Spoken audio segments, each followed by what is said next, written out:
You're standing on a rock covered in kelp, seaweed and barnacles. In front of you, when an arm's reach, the sea is surging. You look around to the horizon and you see nothing but ocean. You hear waves crashing on nearby rocks, seals barking and the scream of albatross. A canvas bag is thrown to you from a boat sitting just off the rock you're on.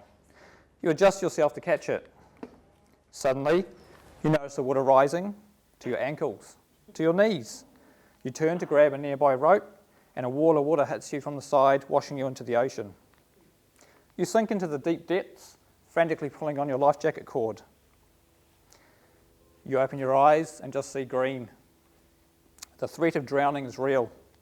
All of a sudden, you surface, take a deep breath. You have survived. So this is the reality of landing on and working on remote offshore rock stacks. I know this because this happened to me and I was lucky to survive to be able to tell the tale. So my name's Mark Fraser and I'm a seabird ornithologist and I specialise in albatross and petrel research and have over 20 years experience. I completed my Masters in 2005 and my thesis was on the classification of white-chinned petrels. And I've spent over 10 years working for a wildlife conservancy, Wildlife Management International, specialising in population monitoring for a variety of species throughout New Zealand, the Chatham Islands and the subantarctic islands. And currently I am a collections technician in natural history at Canterbury Museum. My job is to look after the museum's natural history collection, provide access to that collection and assist with research on the collection. So I'm going to talk about population monitoring of northern bullous albatross and Chatham Island albatross on remote rock stacks at the Chatham Islands. So in 2006, the Department of Conservation and the Ministry of Fisheries set up a research project to monitor at-risk albatross and petrel species at the Chatham Islands and the New Zealand subantarctic islands. So these included northern bullous albatross, northern royal albatross and northern giant petrels on the 44s at the Chatham Islands, Chatham Island albatross on the pyramids at the Chatham Islands, New Zealand white-capped albatross on the Auckland Islands and Antipodean albatross, white-chinned petrels and grey petrels on the Antipodes Islands. So this monitoring was a joint venture between NIWA, we have Paul Sager, David Thompson, Wildlife Management International with Brian Bell, Biz Bell, Mike Bell and myself, Chris Robinson at Wild Press and Paul Schofield from Canterbury Museum. So we intended to do 5 expeditions to the Chatham Islands, 5 expeditions to the Antipodes and 4 expeditions to the Auckland Islands. So I'm just going to talk about the monitoring work at the Chathams on the 44s and on the pyramid. And our monitoring was, we were counting nest sites and recording the status of the nests, monitoring the established study colonies and marker capture of known individuals and some tracking using GPS and geolocators. So the Chatham Islands are located about 800 kilometres to the east of Christchurch in the South Island. They're made up of 2 main islands, Main Island and Pitt Island to the south. There's a large lagoon in the centre of the main island which occupies about 25% of that land area and it is reasonably shallow up to maybe waist height over most of it. There is a time difference. The Chatham Islands are 45 minutes ahead of New Zealand. They're primarily known for their fishing with blue cod, crayfish, paua and kinna, as well as farming. They also do sheep farming. So east from the main island there is where the 44s are, and south at the bottom from Pitt Island is where the pyramid is. So the 44s, or Motuhara, are located about 40 kilometres east from the main Chatham Island. This is New Zealand's most eastern point of land, and they're about 11 hectares in size and about 750 metres from one end to the other. There are big 30 to 60 metre cliffs surrounding the whole island, and the rock's made of a quite hard sandstone. The 44s are Māori freehold land with over 200 registered owners. Permission is needed to access this island. It's also a very special site for Moriori, and as such, no women are actually allowed on the island. There's no freshwater supply on the 44s. The eastern end, which is this green end here, is where most of the northern royal albatross breed. The western end at the browner end there is predominantly where the northern bullous albatross breed. All right, so northern bullous albatross, about 90% of their population breed on the 44s.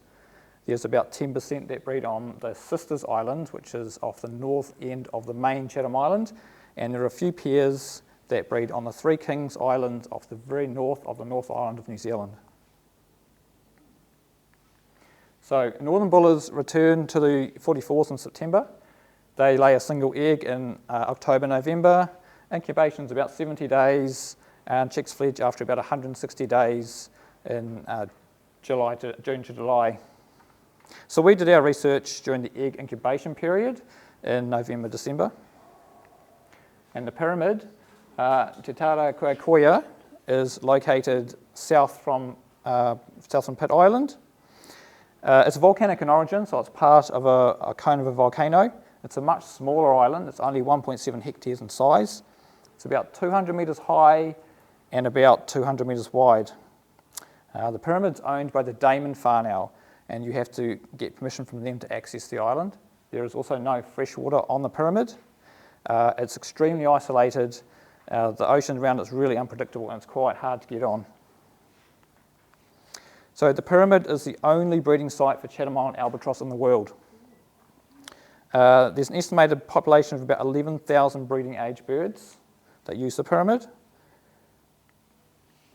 So Chatham Island albatross, they return in August to the pyramid. They lay a single egg in September, October.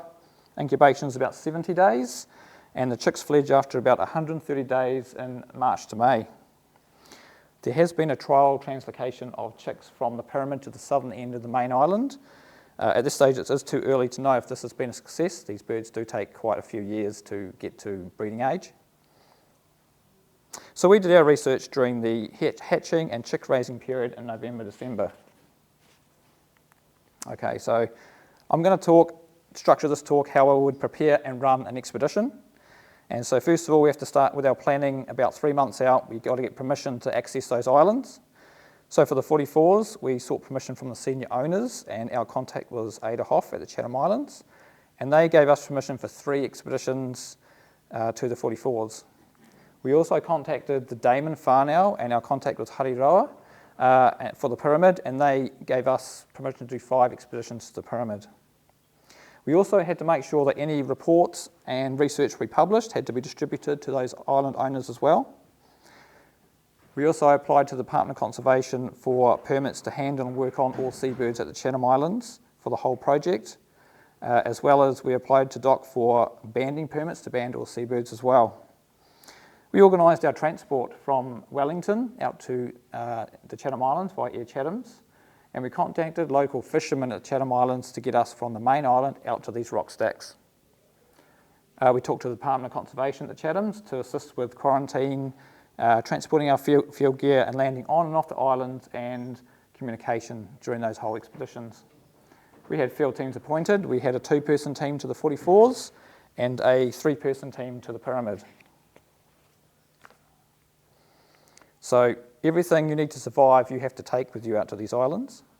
And as such, when we plan these, if we were going to do a 2-person trip for 7 days to the 44s, we'd actually plan to be there for 14 days. And for the pyramid, if we were going to do a 3-person trip for 2 weeks, we would actually plan to be there for 3 weeks.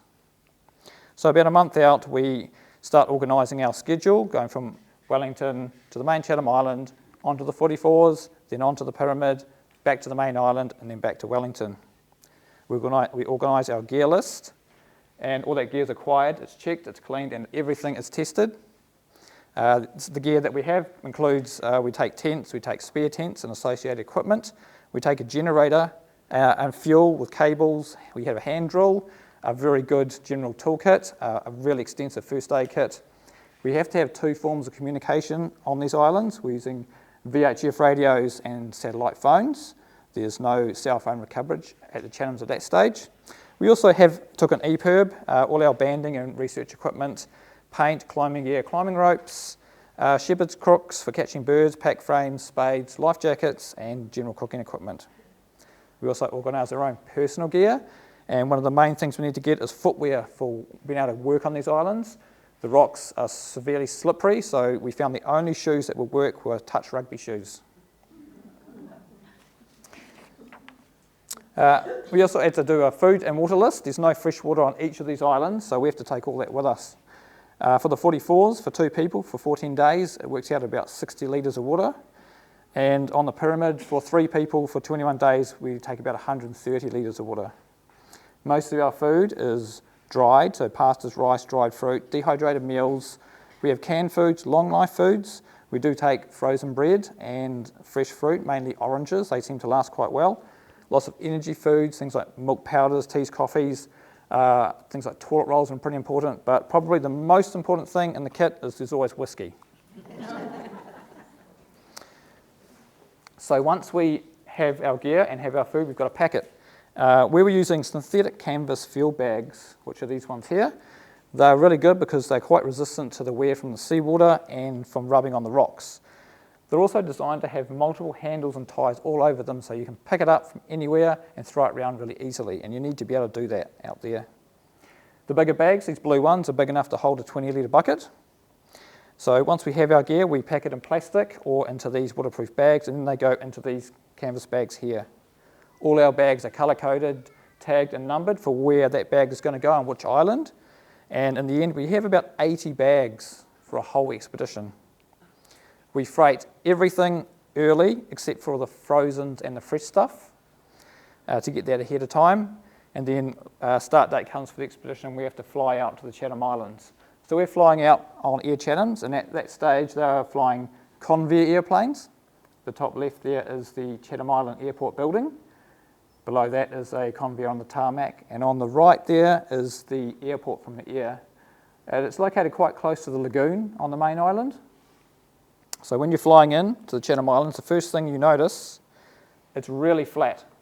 The highest point at the Chathams is 300 metres above sea level, and that's at the very southern end of the main island. It's not even a peak, it's just sort of a rising hill that you don't really notice. So top left there is the mouth of the Tifanga Lagoon. Below that there's a photo from the northern end of the main island. Looking south, it's all flat except for you can probably make out one little hill here. There are a few scattered little hills around the Chathams, but that's the high points. On the right that's the town of Waitangi, the main town on the Chatham Islands. So once we're out there, we meet up with the dock rangers at their office and we go over the expedition plan, our scheduled dates on and off the islands, and that's subject to the weather. We also talk about our field team so they know who we are and their involvement with quarantine, transporting the gear to the boats, onto the islands and communication. And we discuss the local fishermen we're going to use. We go through all our health and safety, making sure we have a good plan and how to use the EPIRB. And communication, so I said we have to have 2 forms of communication. We're using mainly VHF radio where we have to have a scheduled call time on a specific channel and we have specific call signs. Then we contact the local fishermen to work out the best day, and on the day that we go, that we get a call pretty early in the morning that weather's good, we're going to head out today. So then we have to transport all our gear down to where the boats are. We used a couple of different boats. This is the Sundance, which berths in Owinga. So we're just loading up the boat there with our gear and a Naiad. Naiads are pretty useful for getting up close to the island if it's really rough. And on the right there, that Naiad's just getting loaded with the first gear that's going to go on the island. We also use the Nancy K2, which berths in Kaingaroa, which is at the north end of the main island. This is an evening shot of us loading the boat up for an early trip out the next morning. Now we go out to the 44s first. It's about an hour and a half trip out, depending on the weather. And when you get there, there's 2 landing sites on the 44s. Both of them are at the western end. The northern landing site there is onto a wave platform with a big cliff behind it. The southern landing is up pretty much a straight cliff. So when you arrive, that's when we determine which is the safest landing to use. So the northern landing, on the left here we have the Nancy K2 coming up just off that northern landing with the big cliffs behind, and on the far end of this peninsula, a little flat bit, is the actual northern landing where we land. So getting on these islands, you predominantly go off the bow of the boat. There is a constant 3-metre swell on a calm day on these islands. So your surge is up and down 3 metres constantly, so the boat will come into that rock there and we wait till that gets to the peak of that 3 metres and you jump from the front of the boat onto the island. You really do have to time that well. We get the team on and then we get the gear on, and it's either thrown from the front of the boat onto the island or we tie it on ropes and haul it ashore. and that really depends on how rough it is. Once we've got our gear on and the team on, we check it all to make sure it is all okay, and then we signal to the boat and they leave. So then we've got to get that gear up that cliff. The easiest way we found is to create a rope pulley system, but we actually have to get up and set it up. It's not permanently there. So I do the first climb, the free climb up that cliff in the middle there, and then I set the rope up on the right-hand side, and I'm just starting to pull some of that gear up. Be a good hour to set up and get all that gear to the top of that cliff. And then we've got to get it to the campsite on the 44s. The campsite's at the western end, where there's a little patch of soil, and we put our tents up first, and tents pretty much go wherever you can find a spot between the albatross that a tent will fit. There is soil, so we can use pegs here, and we do. We also have quite thick elastic bands attached to our guy ropes. You need to have give in the weather. It gets pretty strong winds out here. If you don't have it, you can rip guy ropes, you can break the poles on your tents. So this provides the tent a bit of sway. It's a little bit unnerving when you first experience being in the winds, because the tents do move a lot and they flatten down, but they don't break, which is pretty good. We also move all our gear together. It's all tied up and it's kept tied, and we only get things out when we need them. We don't want things blowing away and losing anything. So here's an aerial shot of that campsite. At the top in that dark patch there's the northern landing, and so it's not a huge distance from the top of that cliff to the campsite. All those black dots you see are actually northern Buller's albatross. All right, so surviving on the 44s. You have to do a radio call every morning. You miss 2 days in a row and they'll send a rescue boat down. All the food and water's been rationed, and it's planned that way so it lasts in case you're there a bit longer than you think you're going to be. We're cooking on small Primus cookers, so here I am just preparing a meal. Most of it's pretty simple 1-pot, 2-pot things. You've got to be really careful walking around the campsite and the island. We're amongst their birds, this is their environment. They do get quite bitey, and so we've got to be very careful where we're walking. The rocks are really rugged and really sharp. You get potentially twisted ankles, broken ankles. Weather is extremely important to keep an eye on. We always check the weather morning and evening. When it rains, the guano gets wet, you can't go anywhere. It's slippery, you have to be in camp. But this island isn't too bad, the pyramid is a lot worse. So we're always looking out for weather, making sure we're back at camp if we're knowing something's coming in that's not that going to be great. So here's some general views around of the northern Buller's end of the island there. On the right you might be able to make out 4 orange spots in that image there. So they're marker points for a 10 by 10 metre grids. Along with our main island count, we count these grid squares and work out how many nest sites there are. And those are visible from the air, so there is a Cessna that we use to do aerial photography. And we can compare the counts between the on the ground and in the air. And when we did this, there were 5.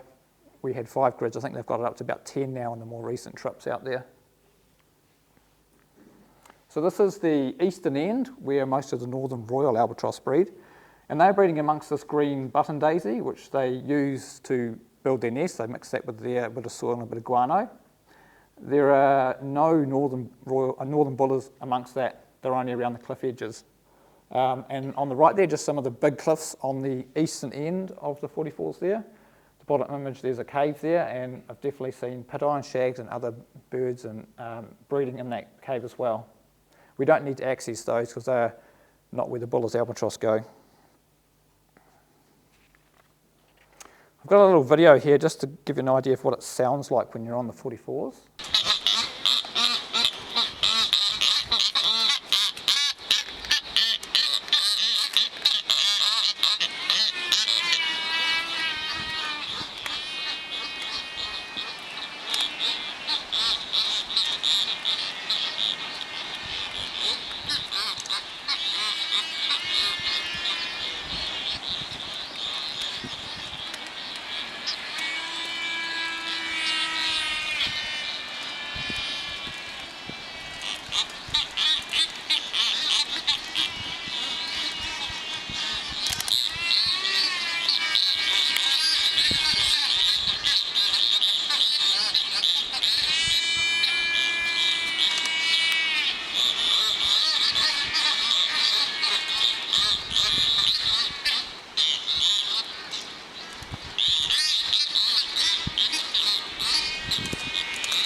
Okay. Are they quiet at night?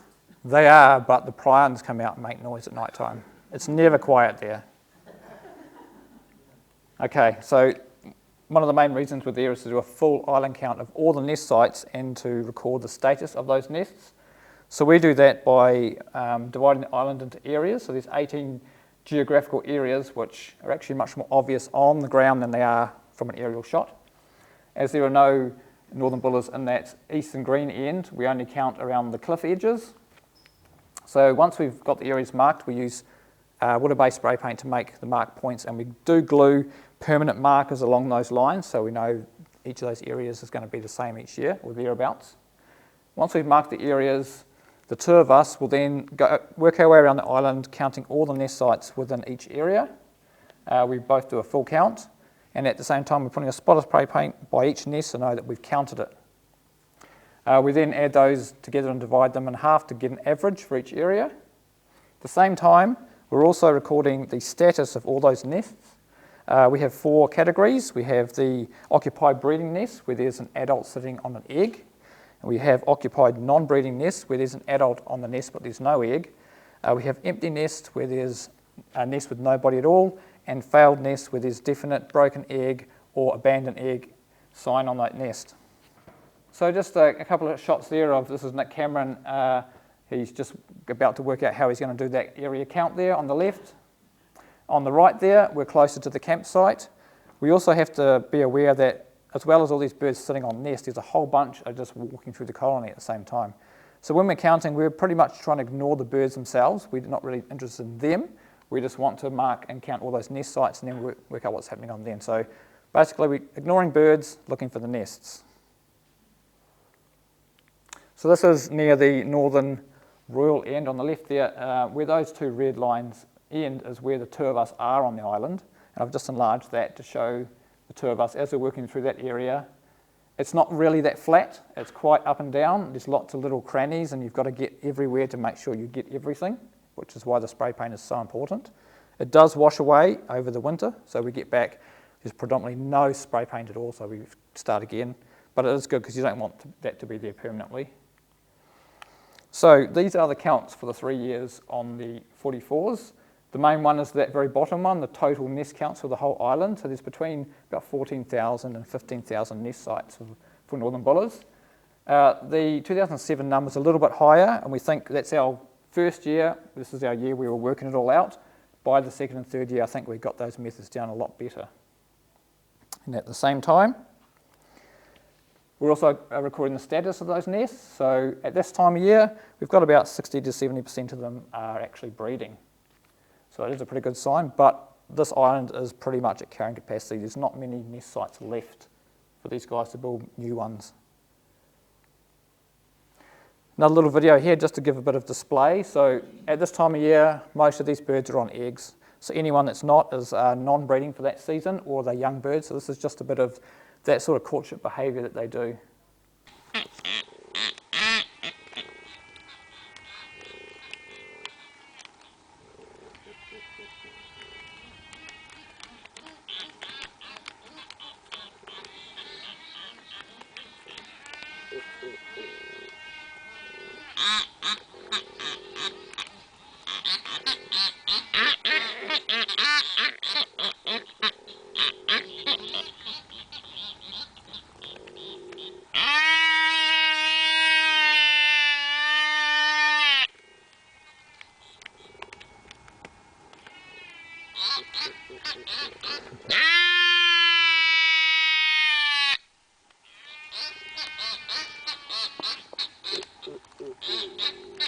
Courtship display.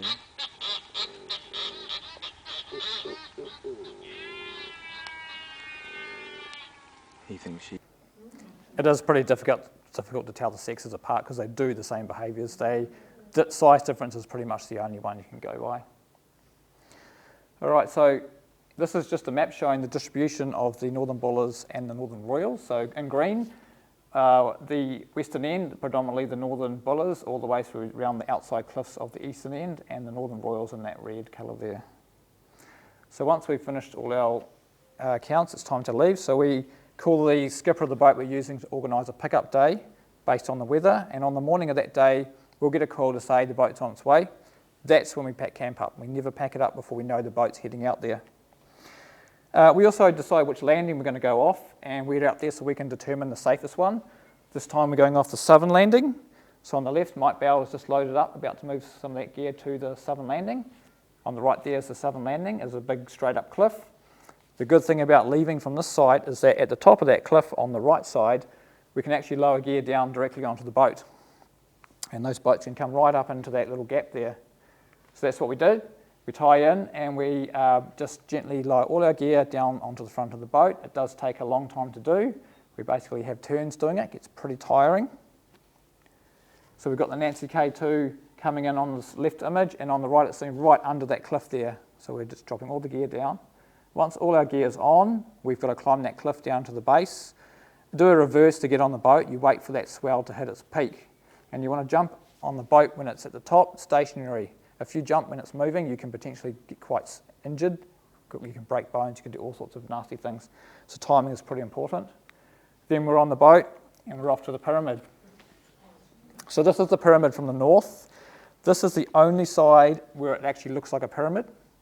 And it's the side that you see from Pitt Island, so that's why it got its name, from that northern side. It's probably about a good hour trip between these two islands by boat, depending on the weather. There's one really good landing site on the pyramid here, and it's this rock here. And up behind it, we've got a nice flat rock we can drag gear out of that surge zone. It's always rough at the pyramid. There's always at least a 3 metre swell. So the thing with here, I was talking at the start of my talk about being washed off a rock. So this is the one I got washed off. There was a colleague and I were washed off the pyramid on one of our trips. So it's definitely not an easy place to get on and off. So you have the issue with the swell that comes onto here. It's all straight onto the rock this way, which is the one you can actually watch out for pretty easily.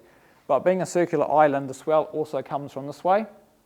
And that's the one that you can't pick very easily. There's no timing to it. You can't predict it. So you've constantly got to be watching for that one. And that's the one that gets you when you're not being too careful. So we land on the pyramid either from the front of the naiad, as this is the naiad here, or from the front of the boat. So we approach that landing rock there and we just wait for that swell to go up, and then we jump off onto the rock from the front of the boat. So that's me in the front of the boat, Robin Seymour on the back operating the boat. We get the team ashore and then we get the gear ashore, and most of the time on the pyramid you've got to rope it. It's too rough, so you've got to come in too close. So we tie gear onto the ropes and we haul it ashore up onto that rock. You've always got to be careful, watching out for the sea going on, not just straight ahead, always to the side. You're also coming into a New Zealand fur seal colony. So they do get out of the way, but we're coming into their territory. We've got to be careful, got to watch out for them, and they do hang around. There are some pretty big bulls out there. We can also land from the front of a boat. This is the Sundance coming in. Myself and Dan Palmer landing. We were the two that actually got washed off. So the boat comes in, we wait till it gets that peak, and then we jump onto that rock. Big bull kelp along the front. All that red is seaweed. The little yellow bits you can see are barnacles. That's the only grip you're going to get on those rocks. So you want to get up, you want to get on that rock and get yourself steady. Watching for the water, being able to move up north onto the island if there's some swell coming in. Once we're ashore, we've got to get all that gear ashore, and predominantly, like I said, we rope it. So myself and Graham Robinson heading to the landing rock there and starting to pull some of that gear up onto the rock. Once it's all ashore, we've got to get it out of the surge zone, so we pull it up onto that flat rock, and then we've got to get it up to the campsite. So we are moving across a cliff face there up to the campsite, so that red line is the basic path that we take to get up to the camp. And there is a tent up there you can make out where our campsite is. We're also moving through those seals. They go all the way up onto that camp flat area. I've seen them at least a third the way up the island. You come across a seal randomly, it's a bit off-putting. It's all quite slippery rock. It's all that white guano, so it's really slippery. It does take a good couple of hours to move all our gear up there.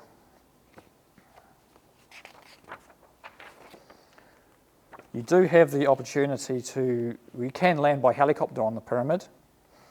Limit is that weight is your big thing, so you're limited to about 300 kgs plus 2 team members if using like a Hughes 500 like this helicopter here. So doing that means you have to shorten your trip quite a lot, and you've got to be very specific about what you take. You've also got to be careful landing on these islands. Albatross Islands have this thing in the morning and evening where there's a lot of activity in the air. So these birds will mill around the cliff edges for a few hours, and then by about 10 o'clock they all go out to sea. And then in the evening, around 4 or 5 o'clock, they come in and they mill around the cliffs, and then they come in and land. So you want to be around 10 to 2-ish in the day is the best time to get in and get on these islands. Paul Schofield and I took an opportunity on one of the early trips to use this helicopter. It's about a 30-minute flight from Owinga, where this is based, down to the pyramid. The pilots, and most pilots, do not like flying over water. So he flew down the main island onto Pitt Island, then down to southeast Rangatira Island, then onto the pyramid, just to limit the amount of water he was flying over. So when we went down, we left at about 10 a.m. in the morning, half an hour flight down to the pyramid. We arrived and there were a lot more birds flying around than we expected. We had a bird come in very close to the blades, and the pilot banked off quickly to the left, and he turned around and he just flew straight back to the island, didn't say anything. We landed in Owinga, and he turned the helicopter off, and he said if that bird had hit the blades, there's a good chance we would have died. These can't withstand that sort of accidents. So, it is pretty risky doing this stuff. We did give it another go about a week later, and we decided to wait till early afternoon to repeat the process, doing that half an hour flight down. We had a better time that time. There were a lot less birds flying around, and so what we told the pilot to do was to fly in above the water here and come up onto this platform here. All those birds were predominantly flying up the top here, and so you've got a huge amount of gap you can get. There were only a few birds flying anyway, but we did that. We got onto that rock. He landed down. He stayed where he was, didn't turn it off. We got all the gear out, and then he was gone. He didn't want to be there. We've got the gear up to the campsite. Then we've got to do the same thing, pitch the tents. There's no soil on the pyramid, so you've got to select the flattest piece of rock that'll fit a tent to put your tent on. We can't use the pegs, so what we do is we use big fish hooks on the guy ropes, and we just jam them in the crevices. It does work pretty well. At the end, the last few expeditions out there, we took a core drill and we drilled a whole bunch of holes and we put dynabolts in, and they were really good to attach to and a lot quicker than trying to get your fish hooks into a crevice. All our gear's then tied together, like on the 44s, stop it blowing away. There are rocks about that we can make little shelter belts because it's very windy out there, and everything's always tied together. So here's an aerial view of the campsite area. This is known as the camp flat bit, this little dark bit here. There's 3 tents there. You can see an orange one probably, but there are actually 2 blue ones there. You may notice that that's quite dark rock on that little point there compared to all that rock above is all quite white. Now we know that in the winter months the swells get so big that that gets washed out. So all the guano just gets washed away from that, so that's why it never gets that build up of guano. And there are birds nesting there, so we know that they do produce a lot of guano. There are also big boulders on that camp flat area, and every year they move around, and so we know the water's pushing those around. We get rock slides from the cliffs above. I've been with Paul. We've been talking and rocks come down between us. We've arrived and there's been a big rock slip come down through here, through the campsite with very fresh birds in it. So we know we've missed that by about a week. So it's a pretty dodgy place to be, really. And above that, what I would consider to be the gentle slope, this area here, is known as the Camp Flat study site. So in that area, every nest is marked with a number. All the birds are banded with a metal band, and we do use colour bands and what they call a Darvik big numbered band, so you can read it from a distance. And that's where we actually, every year, we monitor those specifically to record all the birds on those nests and work out our mark recapture of known individuals. And where we deploy any devices, because it's close to camp, we get a good chance of getting them back. It's also the place where, if you've never been, we learn how to walk around the pyramid. This place is really hard to get around. This is the easiest slope to work out how to go across a cliff, how to navigate that guano, how to navigate the birds, how to navigate the plants. Just a shot up from the campsite into that study area. In that red circle is George Henderson. He's on doing one of the counts. We count that whole area twice a day. We work out who's on each nest. And anyone new, we catch and band. Just looking down from that camp study area onto the campsite there. On the right there, close up of one of the tents. and our gear all packed behind. And this is our sort of cooking site here. We've made a nice little windbreak there. So on the pyramid, you also have to do a radio call every morning at the same time. Again, 2 days, you miss 2 days in a row, they'll send a boat down there.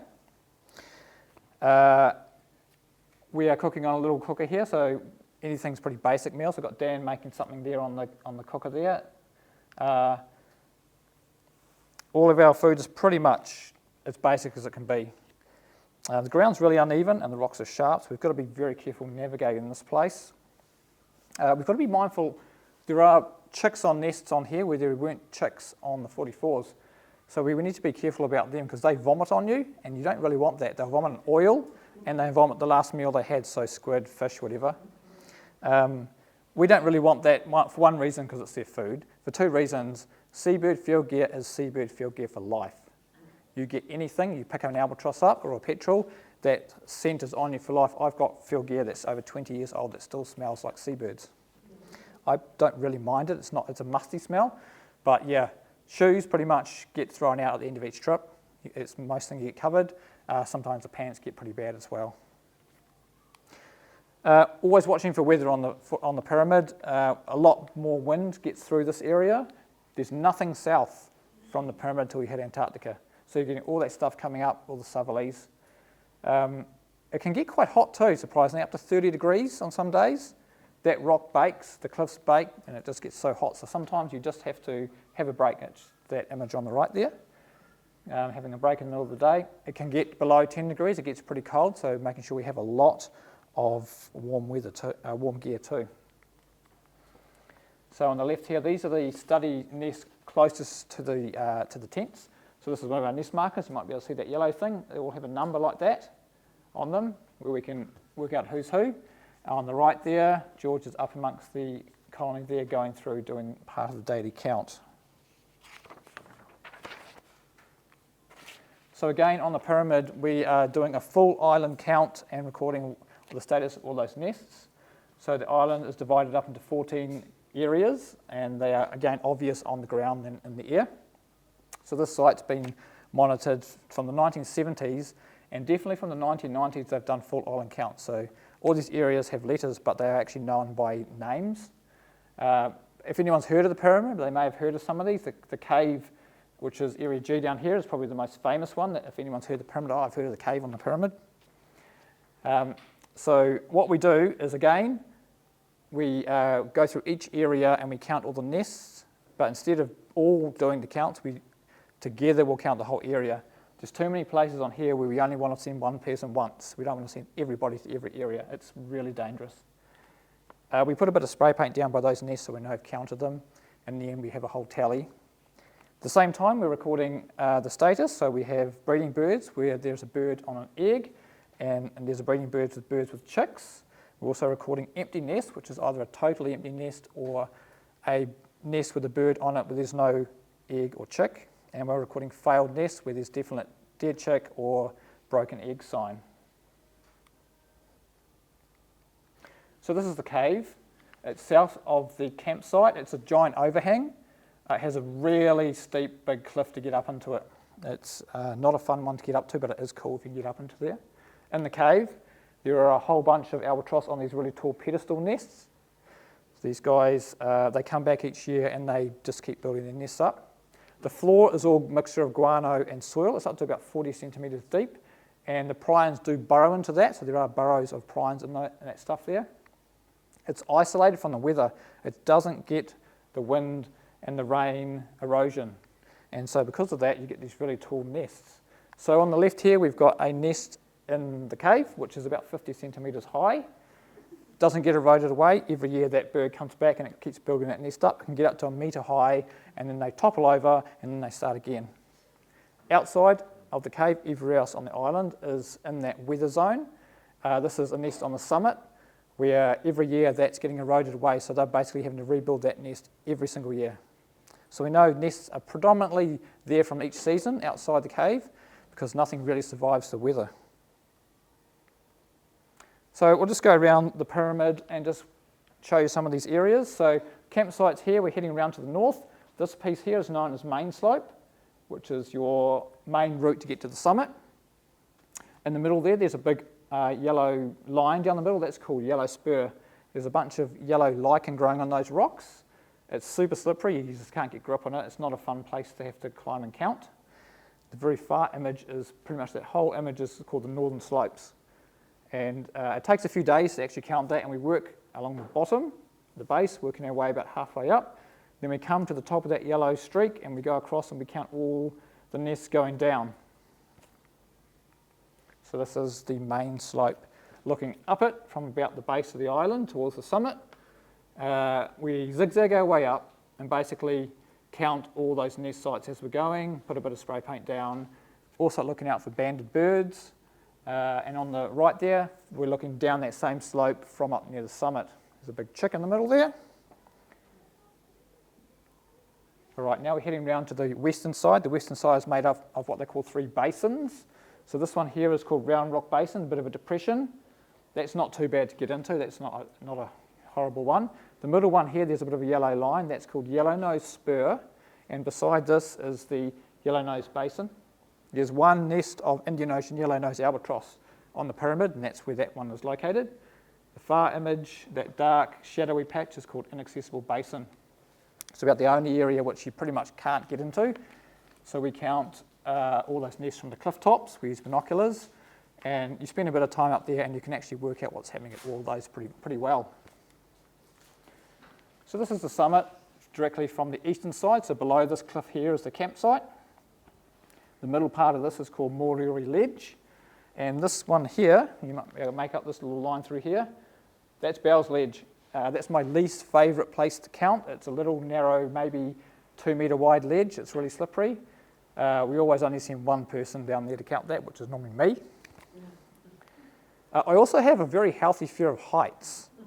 So doing this work is pretty hard out for me, really, because it's all scary height-based stuff. So here we are up on near the top of the main slope, just slowly working our way around, just to show you how steep that is. Compared to on the right there, this is the camp slope, a little bit less steep. Dad making one of the daily rounds of the study area nests. So this is the summit on the left here. The summit is just a whole pile of loose rocks covered in lichen. It moves around a bit, so you've got to be careful walking around it. So we're looking north from the pyramid here and out to the east here. We've got Southeast Island or Rangatira, Pitt Island in the middle, and in the distance here is Mangere Island. I think Little Mangere might be a bit out here, which is the one that the black robins, if you've ever heard of the black robins, was found on.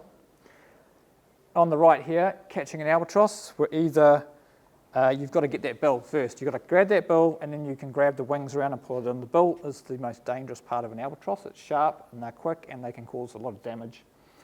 Some of these birds are a lot harder to catch, so we use a shepherd's crook. And we just use that, catch it around the neck, then we can grab that bill pretty quickly and get the bird. Works pretty well. So these are the counts for 4 of the years on the pyramid.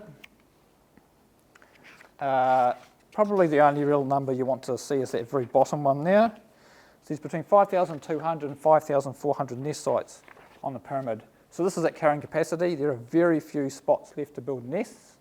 So we get consistently about that number of nests going back to the 1990s and to in the last few years when they did their last counts out there. In December, we had a bit of a lull where there were a lot less breeding nests, but they weren't really failed. We're not really sure about why that happened. So once we've done all the work, it's time to leave. We call the skipper of the boat we're using and organise a pickup date. And again, that boat is on its way, and then we start packing camp up, and we've got to get that back. We've got to get it all back down to the landing rock here. So here we are, just slowly moving our gear down to that area. In the little pocket here, which you're waiting, the boat turns up. That's the Sundance on the right there, coming into the landing rock. We'll wander out there with our gear, and we'll either be throwing that onto the bow of the boat, or we'll be tying it, giving them a rope, and they'll be pulling it ashore. Again, the Sundance is just sitting back, waiting for that swell to get to the right rhythm he can come in on, and got Dan there with a bag just waiting for them to come on. This is one of those days where everything's roped off, so we're throwing them a rope, and then they're pulling that onto the bow of the boat. On the right there, if you're really lucky, they can get in quite close, and we can just hand them to the front of the guys on the boat there. But it's all sort of a few bags at a time.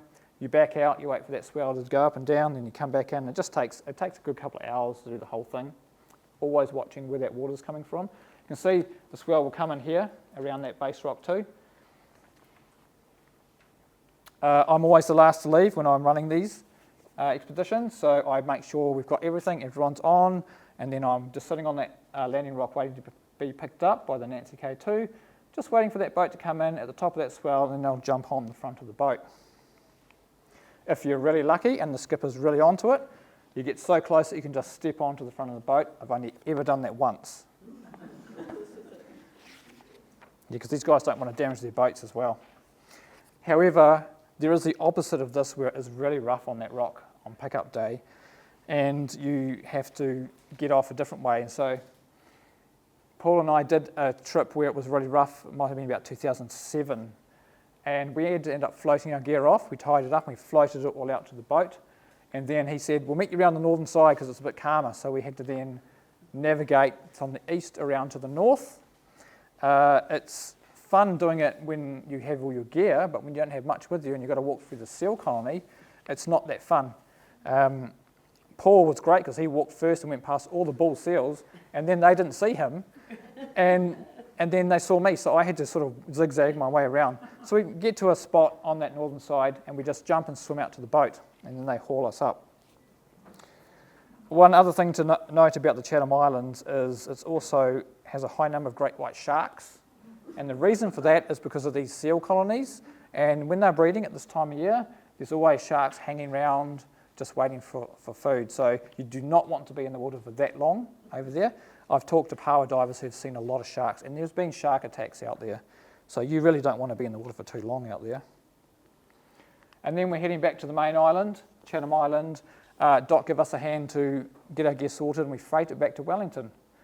Then we have a debrief with Doc where we discuss how the trip went. Is there anything that they should be made aware of? And then we discuss how the next year is going to go, what we're going to do. Then we fly back to Wellington, and it's then my job to go through all that gear, get it checked, cleaned, make sure it's still fine, and pack it up for the next season.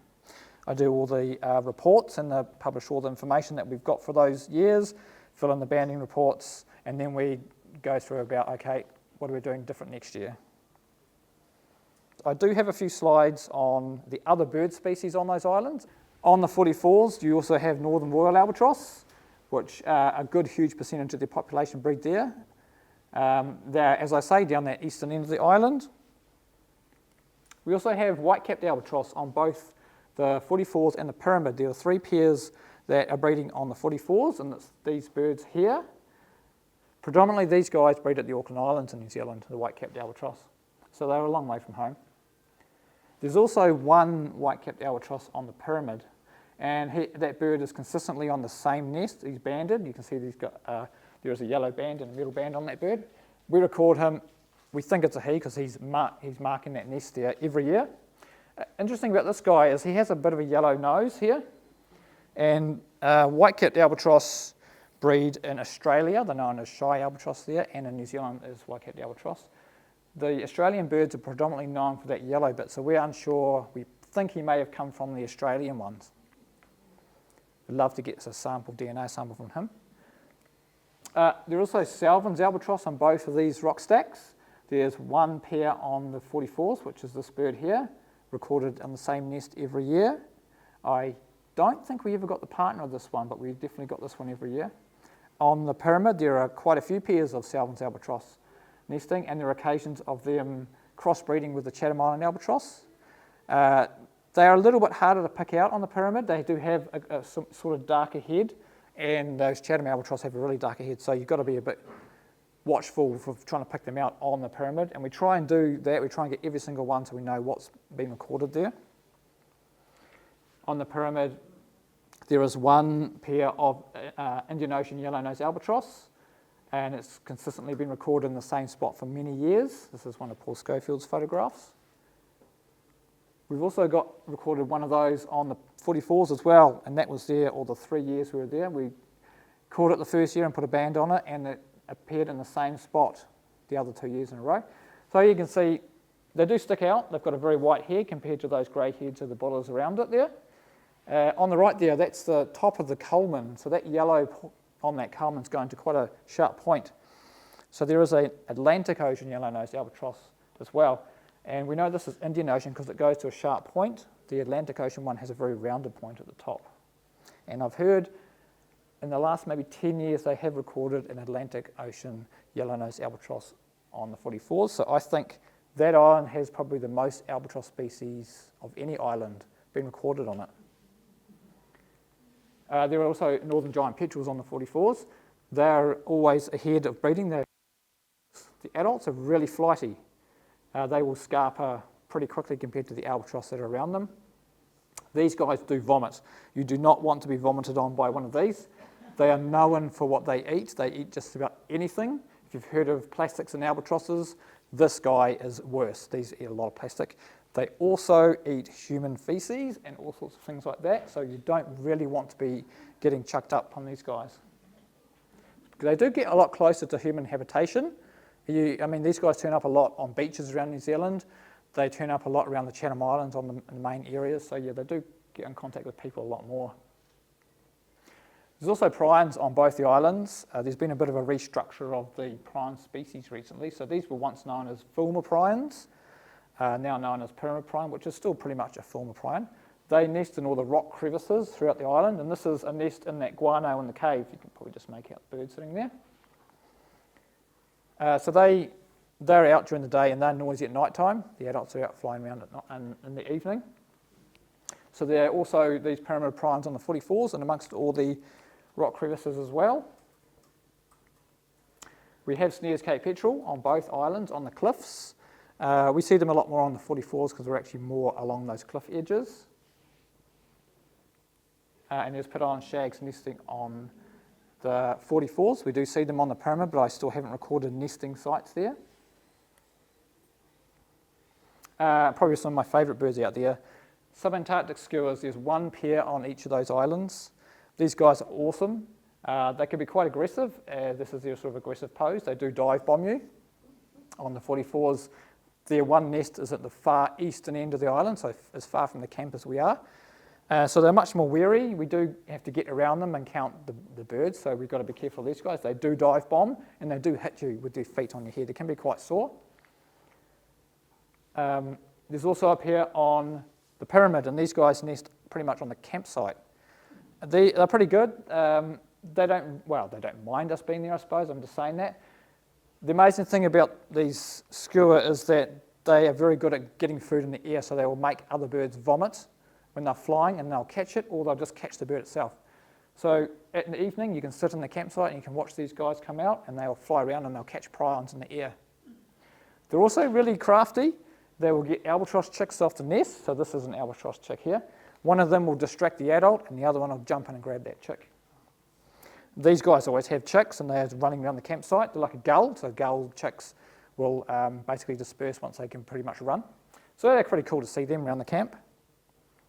There are southern black-backed gulls on both islands breeding, as well as red-billed gulls on both islands. These guys are more like on the cliff edges. And lots of white-fronted terns on both islands, all along the cliff edges.